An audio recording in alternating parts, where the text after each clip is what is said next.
हाँ जी बेटा, good morning बेटे। मैं बेटे आपको बता दूं, आज हम आपको एक क्लास 9th का एक बहुत ही इम्पोर्टेंट टॉपिक है सर्कल। और हमारा जो ये टॉपिक सर्कल है बेटे, ये आपका class 9th, class 10th, class 11th, class 12th, ये चारों क्लासेस में बहुत ही इम्पोर्टेंट है और बहुत सारी डिस्कशन हमारे पास में जो अपर क्लासेज हैं उसके अंदर इसकी होती है। ठीक है बेटे, तो हम आपको आज एक टॉपिक एक्सप्लेन करने जा रहे हैं क्लास 9th का सर्कल। देखिए बेटे, सबसे पहले तो हम आपको एक सर्कल के बिल्कुल जो बेसिक कॉन्सेप्ट हैं वो आपको एक्सप्लेन करने जा रहे हैं, फिर उसकी जो प्रॉपर्टीज़ हैं वो आपको हम एक्सप्लेन करेंगे। ठीक है बेटे, देखिएगा, अगर हम बात करते हैं सर्कल, मेरे पास में बेटे मैं आपको बता दूं कि सर्कल, ये आपके पास सर्कल है बेटे, और ये आपके पास सेंटर पॉइंट, ये जो मैंने लाइन ड्रॉ करी है O और P, ये बेटे मेरे पास में है रेडियस। ओके, और मैं आपको बता दूं कि अगर एक लाइन जो इन द सर्कल के अंदर दो पॉइंट पे इंटरसेक्ट करती है, वो लाइन सेंटर से पास नहीं होगी, उस लाइन का नाम है बेटा code of the circle. Okay, ये मेरे पास एक पॉइंट Q और ये बेटा एक पॉइंट R, और ये मैंने इसको ज्वाइन करा, तो QR इज द कोड ऑफ द सर्कल। एंड अगर मैं बेटा एक लाइन ऐसी जो सेंटर पॉइंट से पास कर दूं, और इसको हम बोलते हैं लार्जेस्ट कोड ऑफ द सर्कल या डायमीटर ऑफ द सर्कल, बिल्कुल क्लियर है। एक बेटे ऐसी लाइन जो हमारे पास में सर्कल के बाहर से चलेगी और सर्कल को दो पॉइंट पे इंटरसेक्ट करती हुई जाएगी, वो हमारे पास लाइन, उस लाइन का नाम है बेटा secant of the circle. Okay, और बेटे ऐसी लाइन जो सर्कल को टच करती हुई जाएगी उसका नाम है बेटे टेंजेंट ऑफ द सर्कल। ये मेरे पास में है tangent of the circle. Okay, अब देखिएगा, मैं इनके नाम लिखता हूं। मीन्स जो OP लाइन है ये है बेटा आपकी radius of the circle, and QR is the tangent, QR is the कोड ऑफ द सर्कल, कोड of the circle, and QT, जो ये वाली लाइन है बेटा, QT is the diameter of the circle या लार्जेस्ट कोड ऑफ द सर्कल। डायमीटर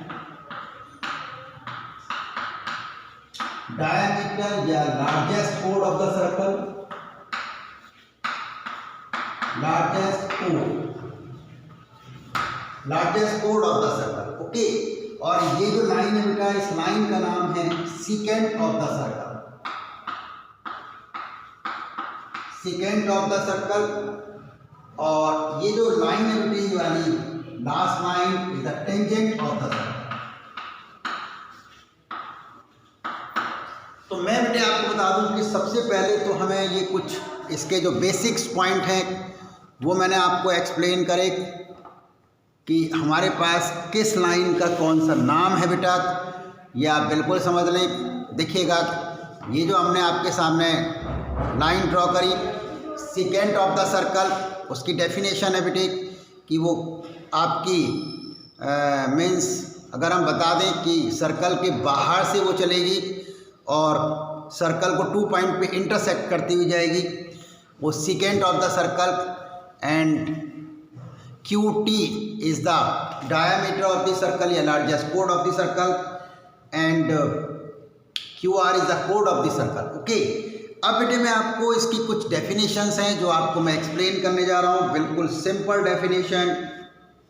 ध्यान रखें, आप पहले उसको केयरफुली लिसन करेंगे, उसके बाद में हम आपको उसको बताएंगे कि वो डेफिनेशन क्या है।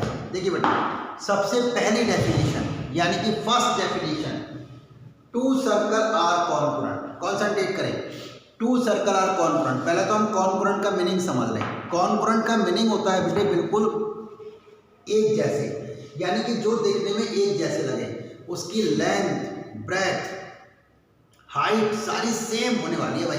यानी कि कॉन्करेंट का मतलब होता है बिल्कुल फोटोकॉपी एक तरह से, मतलब सेम टू सेम। ओके, तो हम उनको बोलते हैं कॉन्करेंट ऑफ द सर्कल। अब if two circle are concurrent and radius are same, okay, हमारे पास में भी अगर दो सर्कल कॉन्करेंट हैं तो उनकी रेडियस क्या होने वाली है, सेम होने वाली है भाई। Two circle are concurrent if and only if, concentrate करें, if and only if they have equal radius. Okay, अगर हमारे पास में दो सर्कल हैं, फॉर एग्जांपल एक ये है बेटा और एक ये सर्कल है, तो मीन्स ये दोनों कॉन्करेंट होंगे। कब होने वाले हैं कि R1 and second R2, means R1 is equal to R2। अगर ऐसा होता है तो बेटा ये दोनों सर्कल कॉन्करेंट होंगे। फॉर एग्जाम्पल अगर बेटे मैं यहाँ P और Q ले लेता हूँ और यहाँ पे T और S ले लेता हूँ। देखिए बेटा आर्क को रिटर्न करने का मतलब है P Q is the arc, इसको ऐसे रिटर्न करते हैं P Q arc is equal to T S arc. ये बेटे आर्क का सिंबल है, means P Q arc is equal to T S arc. ठीक है, तो आपको अगर मैं आपको बता दूं कि अगर टोटल कॉन्सेप्ट यदि क्लियर है तो कोई प्रॉब्लम वाली बात नहीं होने वाली है। अब बेटे एक हम दूसरा पॉइंट लेते हैं, यहाँ पे सेकंड पॉइंट। अगर हम सेकंड पॉइंट की बात करते हैं तो हमारे पास में ये कहता है, देखिएगा बेटा सेकंड पॉइंट की अगर हम बात करते हैं, हमारे पास ये सारे टोटल बेसिक पॉइंट थे जो मैंने आपको अभी अभी एक्सप्लेन करे। ठीक है जी, अब बेटे कुछ हमारे पास में यहाँ पे इसके आपकी प्रॉपर्टीज हैं। ठीक है, देखिए बेटे अब हम इसकी आपको प्रॉपर्टीज एक्सप्लेन करने जा रहे हैं। देखिए फर्स्ट प्रॉपर्टी है कि equal chords of a circle, concentrate करें, equal chords of a circle are equidistant from the centre. अगर बेटे दो कोड की लेंथ इक्वल है तो सेंटर से उसका डिस्टेंस इक्वल होने वाला है भाई। ठीक है जी, देखिएगा हमारे पास में equal chords of the centre and equi distance from the centre, ये हमारे यहाँ बड़ा इंपॉर्टेंट पॉइंट है। मेरे पास में बेटे अगर ये एक सर्कल है और ये हमारे पास एक पॉइंट है बेटा P और Q, और ये पॉइंट है बेटा हमारे पास में T और S। ओके, देखिएगा P Q and T S आपको गिवन है, गिवन कंडीशन, कॉन्सेंट्रेट करें, ये गिवन कंडीशन है कि P Q is equal to T S and length of the chord are equal equidistance from the center, means therefore center से बेटा इनकी distance equal होने वाली है, ये OM और ON, and therefore OM is equal to ON। Okay, अब इसी के अंदर बेटे सेकंड पॉइंट अगर हम इसमें रिवर्स कर लें कि equidistance from the centre, तो लेंथ ऑफ द कोड आर्क इक्वल, इसी के अंदर बेटा ये सेकंड पॉइंट है हमारे पास में। एंड थर्ड पॉइंट, हम थर्ड पॉइंट की बात करते हैं कि इक्वल कोड ऑफ कॉन्करेंट सर्कल, कॉन्सेंट्रेट करें, इक्वल कोड of concurrent circle are equidistance from the corresponding centre. ठीक है जी, जो मैंने आपको बेटे बिल्कुल अभी अभी बताया। अगर हमारे पास में दो कॉन्करेंट सर्कल हैं तो उनकी जो करस्पॉन्डिंग कोड की लेंथ है वो भी बेटा हमारे पास इक्वल होने वाली है।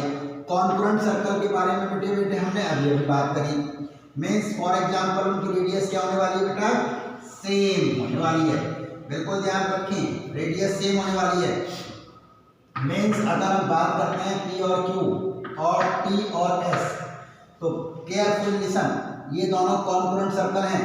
मीन्स अगर हम इसकी बात करते हैं रेडियस की, फॉर एग्जांपल फर्स्ट सर्कल की रेडियस अगर हमने R1 ली और सेकंड सर्कल की रेडियस R2 ली, ये बेटे मेरे पास में गिवन कंडीशन है, ये गिवन कंडीशन, तो मीन्स देयरफॉर हमारे पास में जो लेंथ ऑफ द कोड है PQ is equal to TS होने वाली है, एंड जो इसकी आर्क है means P Q R is equal to T S arc के इक्वल होने वाली है। ओके, तो आप ये ध्यान रखें कि अगर हम कॉन्करेंसी की बात कर रहे हैं, अब हमें इतनी तो बात समझ आ गई है कि अगर दो सर्कल हमारे पास कॉन्करेंट हैं तो हम आपको बता दें कि उनके सारे पार्ट्स आपस में इक्वल होने वाले हैं। ठीक है जी। नेक्स्ट बेटे हम इसके अंदर पॉइंट लेते हैं, एक और पॉइंट है हमारे यहाँ, कॉन्सेंट्रेट करना बिल्कुल carefully. If the angle subtended by two chords of a circle और concurrent circle at the centre are equal then the chords are equal. अगर इनके सेंटर के एंगल भी इक्वल होंगे, अगर वो दोनों कॉन्करेंट सर्कल हैं, तो मैं आपको बता दूं बेटा कि उनके आपकी तब भी उनकी लेंथ हमारे पास इक्वल होने वाली है। बिल्कुल क्लियर सी बात है।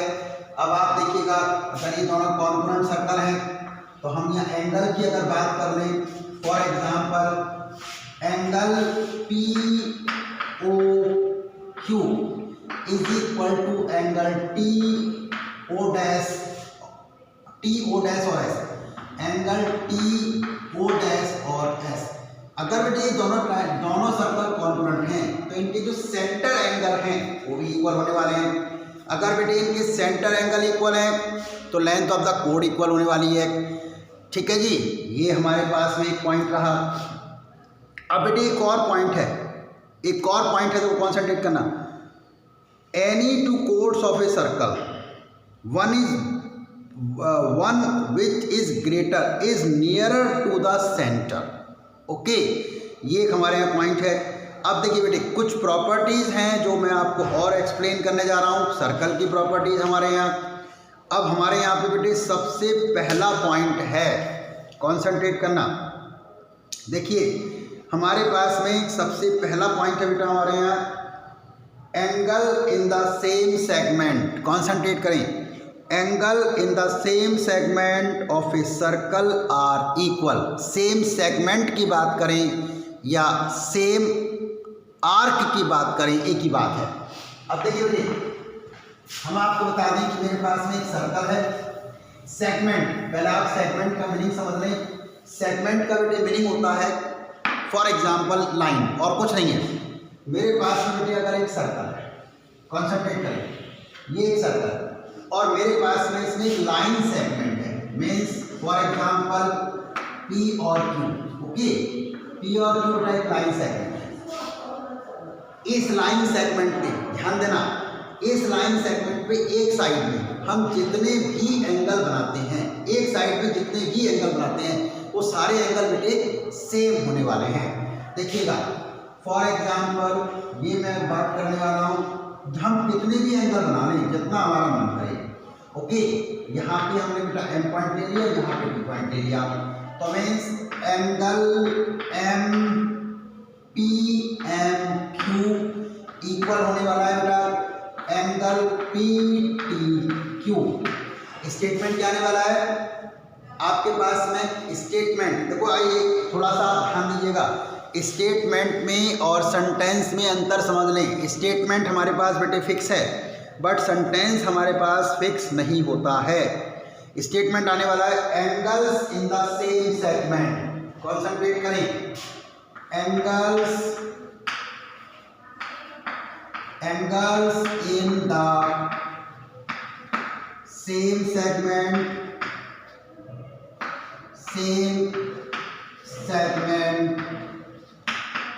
सेम सेगमेंट या सेम आर्क आर इक्वल। ये स्टेटमेंट आने वाला है, बहुत इंपॉर्टेंट स्टेटमेंट है कि angle in the same segment या सेम आर्क एक ही बात है, आपस में इक्वल होंगे। यहाँ पे हम कितने भी एंगल बना लें, जितना भी हमारा मन करे, देखिएगा, बट एक बात का ध्यान रखें कि वो एक ही साइड में होने वाले हैं। मीन्स फॉर एग्जांपल अगर हमने यहाँ पे एक एस पॉइंट वाला ले लिया, हमसे अगर कोई कहता है कि भाई क्या ये एंगल भी इक्वल होगा, बिल्कुल इक्वल होगा भाई, 100% इक्वल होने वाला है। एंगल पी एस और क्यू ये भी हमारे पास इक्वल होने वाला है। मीन्स अगर हम यहाँ पे इनफाइनाइट एंगल भी बना लें, इनफाइनाइट एंगल्स को अगर हम कंस्ट्रक्शन कर लें तो भी ये सारे सेम होने वाले हैं। ठीक है जी। अब देखिए बेटा, हम एक और स्टेटमेंट आपको बताने वाले हैं, सेमी सर्कल या डायामीटर। डायामीटर पे अगर बेटे हम कोई भी ट्रायंगल बनाते हैं, कॉन्सेंट्रेट करना, डायामीटर पे अगर हम कोई भी ट्रायंगल बनाते हैं अपर साइड में या लोअर साइड में, उसका वो एंगल आपके पास में 90 डिग्री होने वाला है। यानी कि the angle in semi circle is a right angle. Okay, हम बेटे एक काम कर लेते हैं कि एक सर्कल बनाते हैं और एक डायमीटर लेते हैं। देखिएगा, हमने बेटे क्या करा कि सर्कल ड्रॉ कर दिया, ये हमने एक सर्कल ड्रॉ कर दिया। देखो हमारे पास बहुत बार एक बात आती है भाई, मैथमेटिक्स को रट्टा न मारे, ये मेरे पास में एक डायमीटर है। अब भाई मेरा मान कि मैं डायमीटर ऐसे बनाऊं, मेरा मान कि मैं डायमीटर कहीं भी बनाऊं, शर्त इतनी सी है कि डायमीटर के ऊपर जो ट्रायंगल बनेगा, चाहे वो अपवर्ड डायरेक्शन में बने चाहे वो डाउनवर्ड डायरेक्शन में बने, दोनों ही कंडीशन में मेरे पास में एंगल 90 डिग्री का होने वाला है। ठीक है जी। अब देखिए बेटे, हमने एंगल बना लिया ये आपके पास, तो आपके पास में ये एंगल आपका 90 डिग्री का होने वाला है। अगर मैंने इसको टी पॉइंट ले लिया, means angle T Q is equal to 90 degree.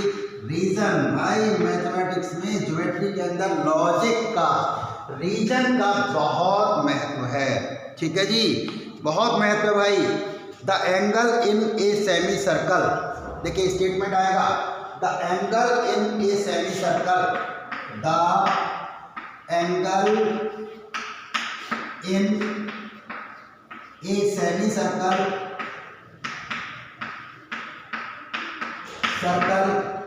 is a right angle, right angle, right angle। ठीक है जी, राइट एंगल कहें या बेटा हम 90 डिग्री कहें, एक ही बात है, बिल्कुल ध्यान रखें। तो ये आपके पास स्टेटमेंट है। स्टेटमेंट बिल्कुल मैं आपको बता रहा हूँ, किसी भी स्टेटमेंट के अंदर आप कोई अमेंडमेंट नहीं कर सकते हैं, 100% ध्यान रखें। ठीक है जी, ये आप बिल्कुल ध्यान रखिएगा। अब बेटे मैं आपको एक और स्टेटमेंट आज एक्सप्लेन करने जा रहा हूँ, बहुत ही इंपॉर्टेंट स्टेटमेंट है। देखिएगा, हमारे पास पहले स्टेटमेंट को केयरफुली लिसन करेंगे हमारे, और फिर मैं इस थ्योरम को भी आपको प्रूफ करके दिखाऊंगा। ये थ्योरम भी हमारे यहाँ एग्जाम में आती है और स्टेटमेंट तो बहुत ही इम्पोर्टेंट है, ये थ्योरम भी हमारे एग्जाम में बहुत आती है। स्टेटमेंट है बेटा, द एंगल सबटेंडेड, कॉन्सेंट्रेट करें, the angle subtended by any of a circle at the centre is double the angle subtended by it at any point on the remaining part of the circle. Okay जी, देखिएगा हमारे पास में statement, सबसे पहले statement, हम इस theorem को भी आपको प्रूफ करके देंगे और फिर इसके बहुत सारी वेरिएशंस जो मैं आपको अभी एक्सप्लेन करूंगा। बहुत ही इंपॉर्टेंट थ्योरम बेटा ये। देखिएगा, सबसे पहले एक बार इसके स्टेटमेंट को केयरफुल लिसन करते हैं। ओके, स्टेटमेंट है बेटा कि the angle subtended, the angle subtended, the angle subtended by any of a circle, by any of a circle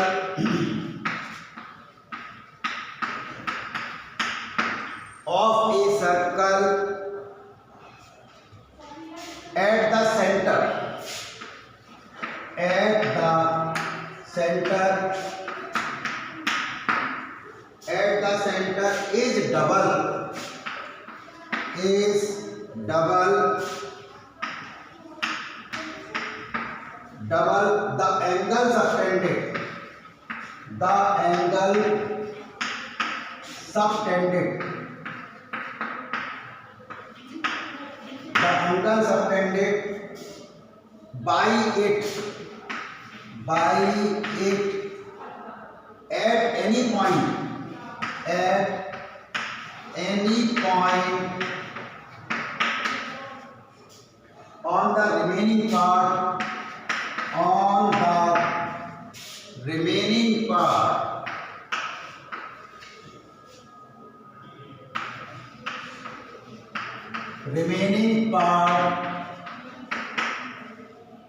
of the circle, देखिएगा, ये मैं आपको बता दूं, आज जो मैं आपको एक्सप्लेन करने जा रहा हूं उसका सबसे इंपॉर्टेंट पॉइंट है जी, the angle subtended by any of a circle at the centre is double the angle subtended by it at any point on the remaining part of the circle। यदि अगर आपसे कभी भी स्टेटमेंट पूछा जाता है तो आपको स्टेटमेंट यही सुनाना होगा, बट आप न्यूमेरिकल्स के अंदर यदि अगर हम क्वेश्चंस की बात करते हैं तो क्वेश्चंस में बेटे मैं आपको बता दूं कि आप स्टेटमेंट यूज़ कर सकते हैं कि angle on the centre is double angle on the arc. ये केवल क्वेश्चंस के लिए, बिल्कुल ध्यान रखें, अगर हम क्वेश्चंस की बात करेंगे तो आप ये छोटा सा स्टेटमेंट यूज़ कर सकते हैं न्यूमेरिकल्स के अंदर कि angle on the centre is double angle on the arc. ये मतलब ध्यान रखें केवल क्वेश्चंस के लिए है, आपके पास नहीं कि angle on centre is double angle on the arc. अब मैं बेटे आपको एक थ्योरम को प्रूफ करके दिखाता हूँ। ओके, देखिएगा बेटा, हमारे पास में ज्योमेट्री के अंदर सबसे मेन काम है गिवन, उसके बाद में टू प्रूफ, फिर कंस्ट्रक्शन और उसके बाद बेटा प्रूफ। ओके, अब यहाँ पे बेटे मैं आपको इसकी फिर इसके बहुत सारे वेरिएशंस हैं। सबसे पहले बेटा गिवन, देखिए गिवन में मेरे पास में यहाँ पे 3 सर्कल गिवन है। पहला सर्कल बेटे फर्स्ट सर्कल जिसमें हम बात करने वाले हैं माइनर आर्क की, माइनर आर्क, ओके, और ये पी और क्यू, हमारे पास जो आर्क है बेटा वो है पी और क्यू, ये हमारे पास माइनर आर्क।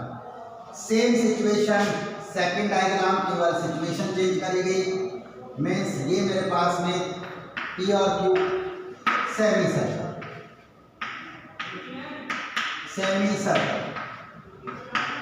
ये सेमी सर्कल, और आर्क बेटे यहाँ पे भी मेरे पास में पी और क्यू है, बिल्कुल क्लियर है। और तीसरा पॉइंट है बेटा मेजर आर्क, यानी कि तीसरी सिचुएशन, थर्ड सिचुएशन, आर्क बेटे यहाँ पे भी पी क्यू है, मीन्स मेजर आर्क, आर्क बेटे यहाँ पे भी आपके पास पी क्यू है, मीन्स 3 डायग्राम्स हैं। फर्स्ट डायग्राम हमारे पास में माइनर आर्क, सेकंड डायग्राम हमारे पास में सेमी सर्कल, थर्ड हमारे पास में मेजर आर्क। बेटे ये मेरे पास में गिवन है। अगर आपको गिवन की बात होगी तो आप रिटर्न कर सकते हैं कि कैपिटल सी हमारे पास सर्कल, ओ बेटा इसका सेंटर पॉइंट, आर इसकी रेडियस। ओके, ये आपके पास में है बेटा गिवन कंडीशन। अब हमने क्या करा बेटा कि जो रिमेनिंग पार्ट है, कॉन्सेंट्रेट करो, मेरे पास में जो ये रिमेनिंग पार्ट है, मीन्स ये वाला रिमेनिंग पार्ट, इस पे बेटे हमने एक पॉइंट ले लिया एस। ओके, और इस पी और एस, जो इस एस पॉइंट को बेटा हमने पी से ज्वाइन करा, और इस एस पॉइंट को बेटे हमने क्यू से ज्वाइन करा। ओके, और सेम सिचुएशन, हमने ये जो रिमेनिंग पार्ट था बेटे इस पे एक पॉइंट ले लिया एस, इस पॉइंट को हमने पी से ज्वाइन करा, इस पॉइंट को हमने क्यू से ज्वाइन करा। ठीक है जी।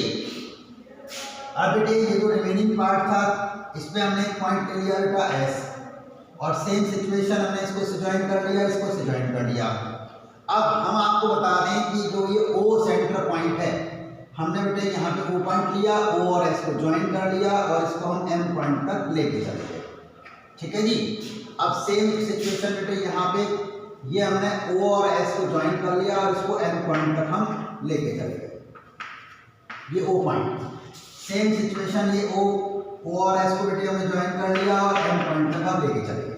ये सारी कंडीशन हमने इसके अंदर करी।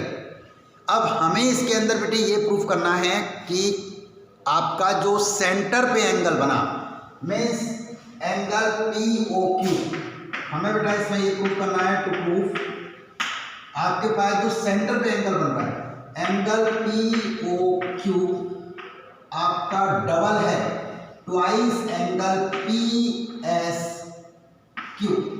ये बेटे हमें प्रूव करना है।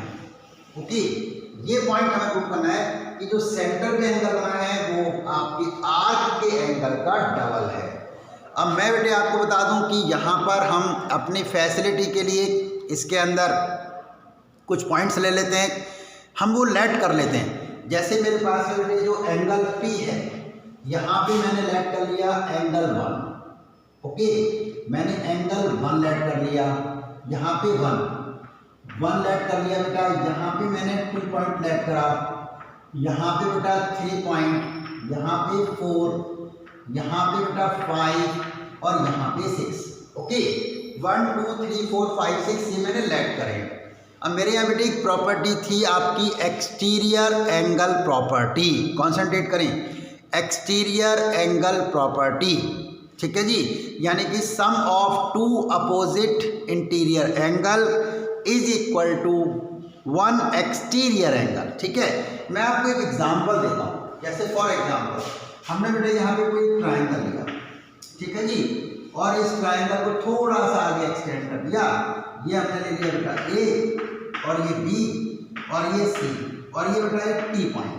ओके, ये बेटे हमने एक ट्रायंगल लिया और हमारे पास में प्रॉपर्टी क्या थी, कॉन्सेंट्रेट करना।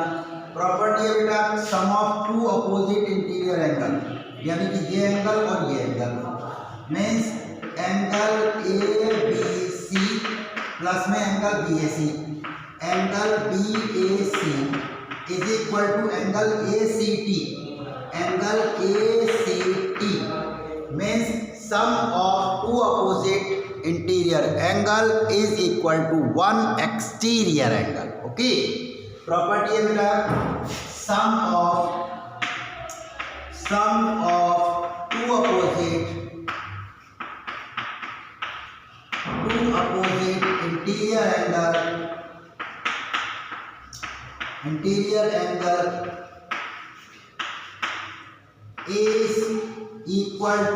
is equal to 1 opposite exterior angle। ठीक है जी, ये आपके पास बेटे प्रॉपर्टी है sum of two opposite interior angle is equal to 1 opposite exterior angle. अब इस प्रॉपर्टी का हम यूज करते हुए जो मेरे पास में सर्कल टॉपिक है, इसको हम शॉर्टकट में रिटर्न कर लेते हैं एक्सटीरियर एंगल प्रॉपर्टी। ध्यान रखें, अगर आपसे कोई कह दे कि भाई इसका स्टेटमेंट बता दो, तो स्टेटमेंट तो आपको बेटा ये बताना पड़ेगा कि sum of two opposite interior angle is equal to 1 opposite exterior angle. ठीक है जी, बट क्योंकि हम क्वेश्चंस की बात कर रहे हैं, न्यूमेरिकल्स की बात कर रहे हैं, तो वहाँ पे सब जगह तो ये पूरा स्टेटमेंट हम रिटर्न नहीं करेंगे। वहाँ स्टेटमेंट हम रिटर्न कर लेंगे एक्सटीरियर एंगल प्रॉपर्टी। ठीक है जी, अब देखो बेटा हम एक काम कर लेते हैं, अब हम बात करते हैं इसी प्रॉपर्टी का यूज। अब देखो बेटा कॉन्सेंट्रेट करना, हमने अब यहाँ पे ले लिया प्रूफ। देखिए हम यहाँ बात कर रहे हैं बेटे सबसे पहले ट्रायंगल POS में, यानी कि सबसे पहले आपको ये बताना पड़ेगा कि आप किस ट्रायंगल में बात कर रहे हैं। हमारे यहाँ सबसे ज़्यादा स्टूडेंट मिस्टेक करते हैं, भाई वो ट्रायंगल का नाम लिखते नहीं है, वो तो सर को पता होगी। भाई सर को क्या पता होगी भाई, है क्यों पता होगी सर को, सर तो अनपढ़ हैं, आप उसको पूरी जानकारी दीजिएगा सर को। देखिएगा हमारे पास में बेटे angle 1 plus angle 2 is equal to angle 5, angle 1 plus angle 2 is equal to angle 5। Exterior angle property बिल्कुल क्लियर है, exterior angle property, exterior angle property means यहाँ पे आप ये स्टेटमेंट यूज कर सकते हैं एक्सटीरियर एंगल प्रॉपर्टी। अब बेटी angle 1 is equal to angle 2 क्यों इक्वल है जी, कोई भी ट्रायंगल, अब देखो कॉन्सेंट्रेट करना, मेरे पास मैं आपको एक स्टेटमेंट बता रहा हूँ, मेरे पास बेटे यहाँ पे एक ट्राइंगल है, ओके, मैंने ले लिया बेटा ए बी और सी। अब देखो बिल्कुल ध्यान दीजिएगा, यहाँ पे बेटे मैंने लिया एंगल 1, यहाँ पे लिया बेटा एंगल 2, यहाँ पे लिया बेटा मैंने एंगल 3, ठीक है। मैंने ये बोला कि A B is equal to A C, A B is equal to A C. देखिए स्टेटमेंट पे कॉन्सेंट्रेट करना, स्टेटमेंट है in any triangle, in any triangle opposite sides are equal and opposite angles are equal. शब्दों पर ध्यान दें, मैंने बोला कि जो अपोजिट साइड्स इक्वल हैं उनके अपोजिट एंगल इक्वल होंगे। हमारा स्टूडेंट क्या करता है, इसको रट्टा मार देता है कि भाई ए बी जो है ना वो ए सी के इक्वल है। भाई चाहे साइड कोई सी भी इक्वल दे रखी हो, वो कहेगा जी हमारे सर ने तो यही बताया था, ठीक है जी। तो ऐसा नहीं होता है भाई, मीन्स जैसे ए बी इक्वल टू ए सी है तो इसके जो अपोजिट एंगल थे वो एंगल 1 और एंगल 2 थे, मीन्स एंगल 1 एंगल 2 के इक्वल होगा। ये तो आपको था भाई गिवन, और ये हो गया therefore angle 1 equal to angle 2। अब हम एक सिचुएशन और ले लेते हैं कि भाई अगर ए बी जो है वो बी सी के इक्वल है, अगर मेरे पास में ए बी बेटा बी सी के इक्वल है, ये आपको है गिवन, ठीक है जी, ये हमारे पास गिवन है। A B equal to B C है तो भाई इसका अपोजिट है एंगल 2 और एंगल 3, तो हमारे पास में एंगल 2 एंगल 3 के इक्वल होने वाला है, ठीक है जी। Therefore A B equal to B C है तो एंगल 2 एंगल 3 के इक्वल होने वाला है, ओके।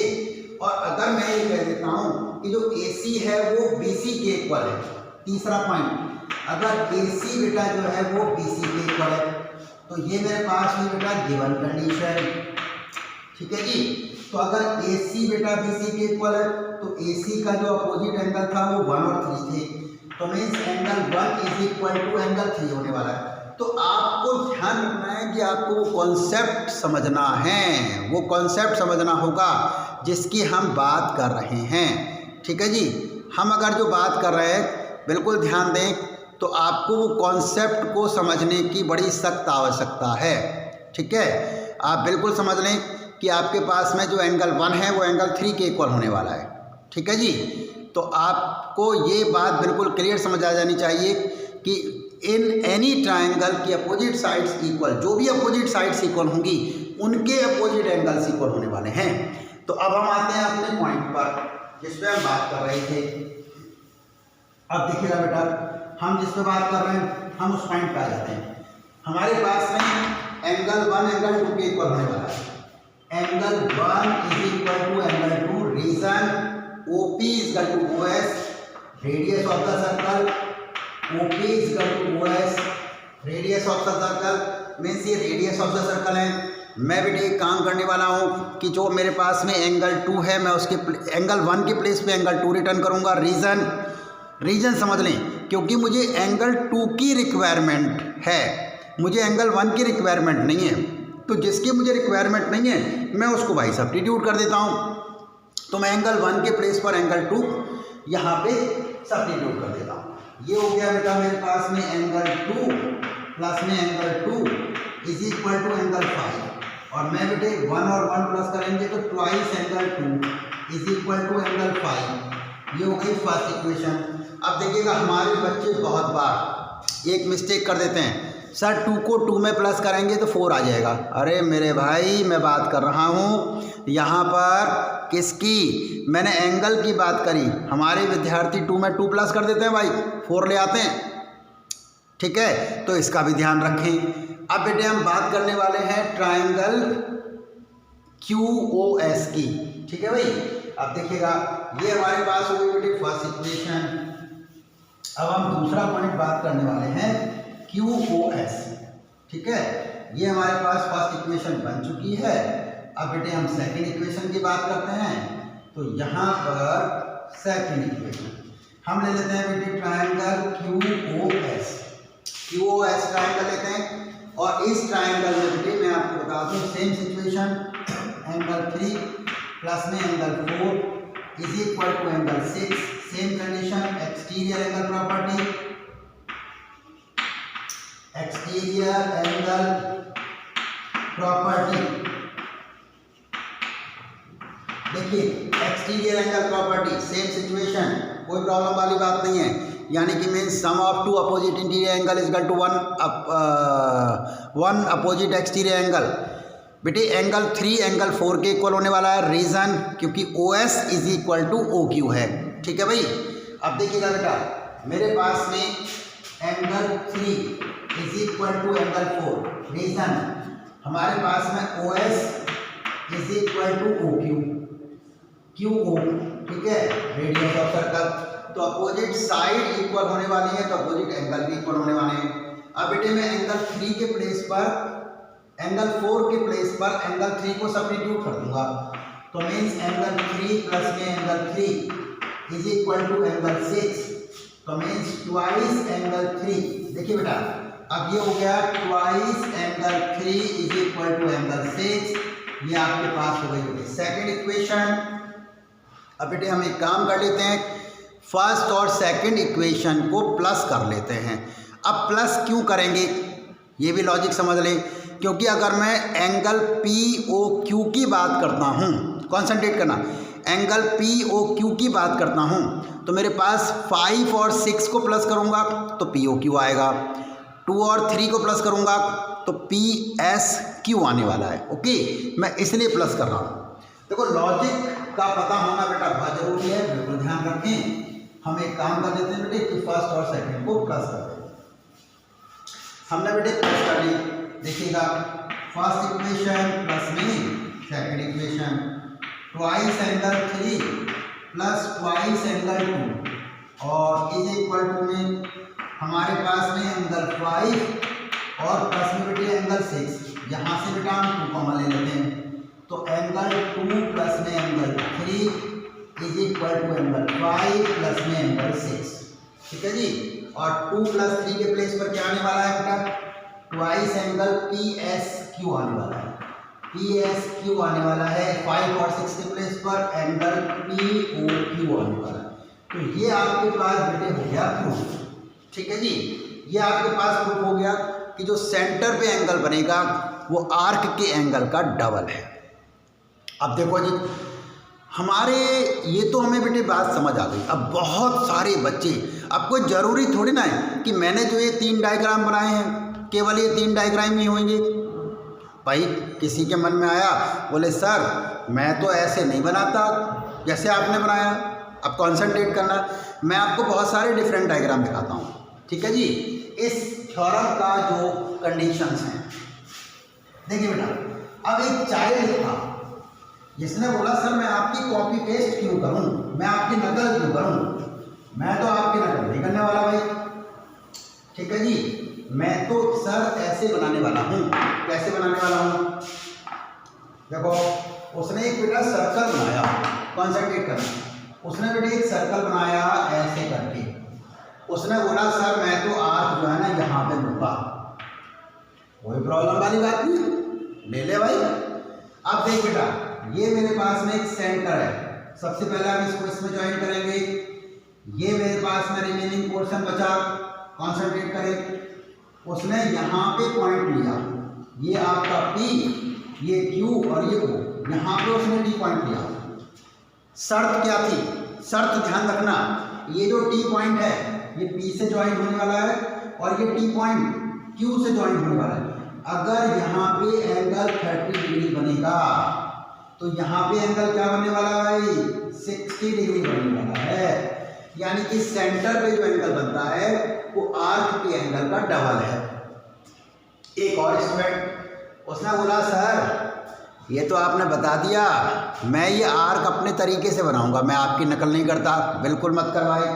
देख हमारे पास में एक बच्चा था जिसने ऐसे सर्कल लिया और ऐसे करके आर्क बनाई, ये हो गया P, ये Q, ये O, इसने इसको से ज्वाइन कर लिया। बोले सर मैं आर्क बिल्कुल यहाँ लूँगा, आप करके दिखाओ तो मैं आपको मान जाऊँ। कोई प्रॉब्लम वाली बात नहीं है भाई, बिल्कुल समझ लें। ये जो T पॉइंट था हमें कोई प्रॉब्लम नहीं है, हम तो इस T पॉइंट को P से ज्वाइन करने वाले हैं, इस T पॉइंट को Q से ज्वाइन करने वाले हैं। ओके, तो जो ये एंगल अगर सपोज करो यहाँ पे 30 डिग्री है तो ये एंगल कितना होने वाला है भाई, 60 डिग्री होने वाला है। Means angle on centre is twice the angle on arc. ठीक है, एक और स्टूडेंट निकल के आया, उसने बोला सर मैं तो एक काम करता हूँ कि आपका जो डायग्राम है वो ऐसे बनाऊंगा, ऐसे करके बनाने वाला हूँ। भाई बना ले POQ, ठीक है जी, और मैं यहाँ पे लेने वाला हूँ आपका T पॉइंट। शर्त क्या थी, फिर दोबारा ध्यान दीजिए, शर्त ये है कि जो ये T पॉइंट है ये P से ज्वाइन होगा और ये जो T पॉइंट है ये Q से ज्वाइन होगा। तो अगर यहाँ पे एंगल बेटा बनता है 30 डिग्री, यहाँ एंगल कितना बनने वाला है भाई, 60 डिग्री बनने वाला है।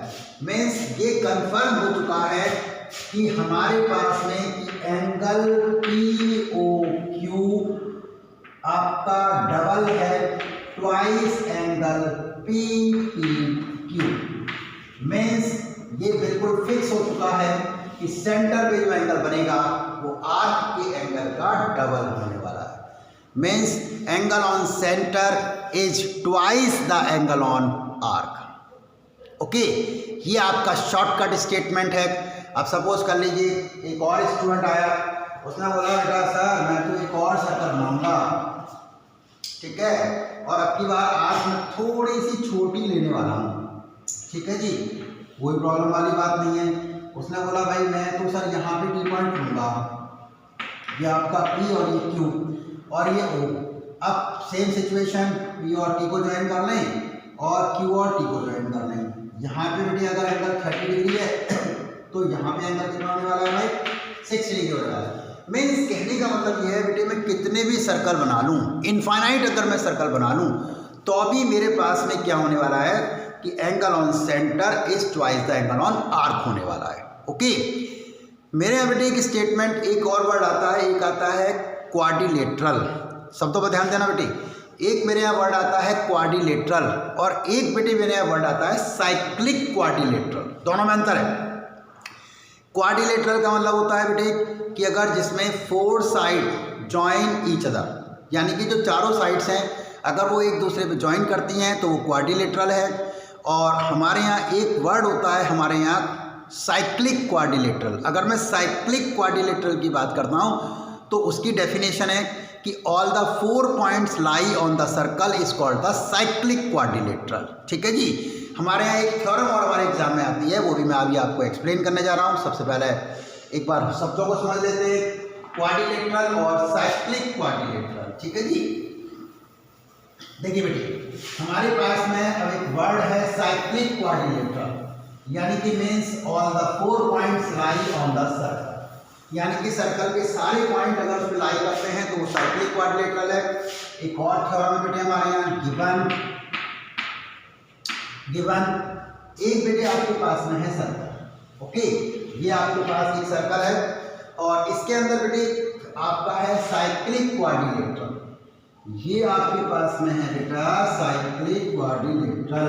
ओके, ये है आपका P Q R S और ये है बेटा आपका सेंटर पॉइंट O।